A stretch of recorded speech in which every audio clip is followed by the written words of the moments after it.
Assalamualaikum warahmatullahi wabarakatuh. Kami dari kelompok 4 ingin mempresentasikan mengenai bab pengembangan materi pembelajaran.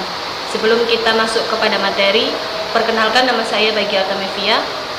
Nama saya Nurul Hidayati. Dan saya Hidayatul Ummah. Langsung saja masuk pada materi yang pertama, yaitu hakikat materi pembelajaran. Bahan atau materi pelajaran adalah segala sesuatu yang menjadi isi kurikulum yang harus dikuasai siswa. Menurut Merrill, pada tahun 1977, membedakan isi materi pelajaran menjadi 4 macam, yaitu fakta, konsep, prosedur, dan prinsip. Fakta adalah sifat dari suatu gejala peristiwa, benda, yang wujudnya dapat ditangkap oleh panca indera. Fakta merupakan pengetahuan yang berhubungan dengan data-data spesifik, baik yang telah maupun yang sedang terjadi dan dapat diuji atau diobservasi. Kemudian konsep adalah abstraksi, kesamaan dari sekelompok benda atau sifat. Suatu konsep memiliki bagian yang dinamakan atribut, misalnya konsep laki-laki dan perempuan.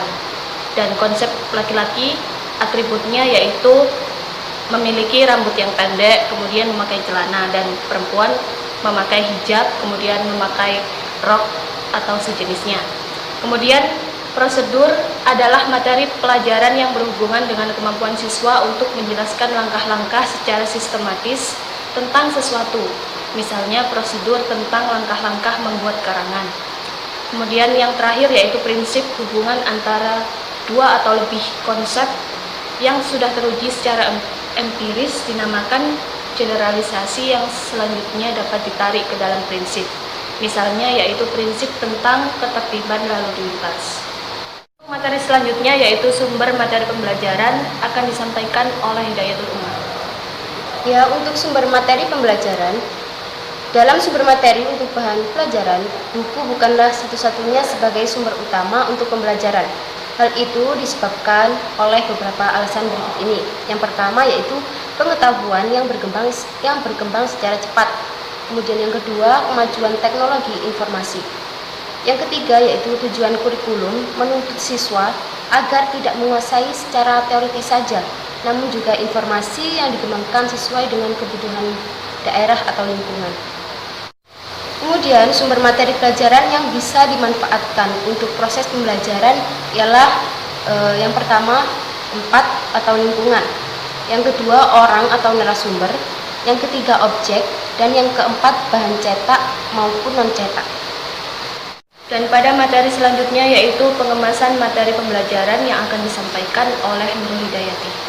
Baik, untuk pengemasan materi pembelajaran, agar pesan yang disampaikan bermakna sebagai bahan pengajaran, ada beberapa kriteria yang perlu diperhatikan. Yang pertama yaitu novelty, artinya pesan yang disampaikan akan bermakna apabila bersifat baru dan mutakhir. Yang kedua yaitu proximity, yang artinya pesan yang disampaikan sesuai dengan pengalaman penulis. Kemudian konflik, pesan yang disajikan dapat mengunggah emosi. Dan yang terakhir yaitu humor, artinya pesan yang disampaikan dapat menampilkan kesan lucu. Pengemasan materi dan kesan pembelajaran dapat dilakukan dengan dua cara. Yang pertama yaitu secara visual seperti dalam bentuk video pembelajaran dan dalam bentuk cetakan seperti buku pelajaran dan lain-lain.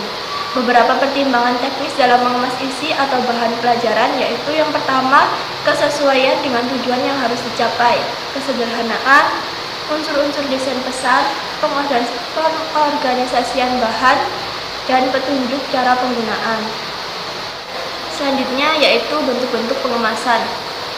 Yang pertama yaitu materi pelajaran terprogram, yaitu salah satu bentuk penyajian materi pembelajaran individual yang dikemas agar dapat dipelajari sendiri oleh siswa. Ciri-ciri materi pelajaran terprogram adalah yang pertama yaitu materi pelajaran disajikan dalam bentuk unit atau bagian terkecil.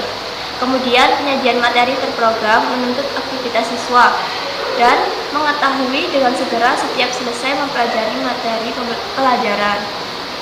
Kemudian bentuk kedua yaitu pengemasan materi pelajaran melalui modul. Bentuk pengemasan materi ini sama dengan pelajaran terprogram, yaitu materi pelajaran individual yang bersifat mandiri. Dalam sebuah modul minimal berisi tentang tujuan yang harus tercapai, petunjuk penggunaan, kegiatan belajar yang akan dipelajari siswa, rangkuman materi, tugas dan latihan, sumber bacaan, item-item tes, kriteria keberhasilan siswa dalam pemahaman materi, dan kunci jawaban. Kemudian, bentuk pengemasan materi pelajaran kompilasi, yaitu bahan belajar yang dianggap perlu dari berbagai sumber belajar dan menggabungkan menjadi satu untuk dipelajari siswa. Nah, ada hal-hal yang perlu dipahami agar materi pelajaran tersusun secara sistematis. Yang pertama yaitu menentukan tujuan pengemasan materi, kemudian mengemukakan secara ringkas tentang bahan-bahan yang dikompilasikan, menjelaskan petunjuk-petunjuk dalam mempelajari bahan kompilasi, membuat alat tes untuk mengukur keberhasilan siswa dalam memahami materi kompilasi, dan memberi penyekat antara satu sumber dengan sumber-sumber lainnya. Itu tadi presentasi dari kelompok kami, kurang lebihnya mohon maaf. Apabila ada pertanyaan bisa disampaikan di kolom komentar. Sekian dari kami, wabillahi taufiq wal hidayah. Wassalamualaikum warahmatullahi wabarakatuh.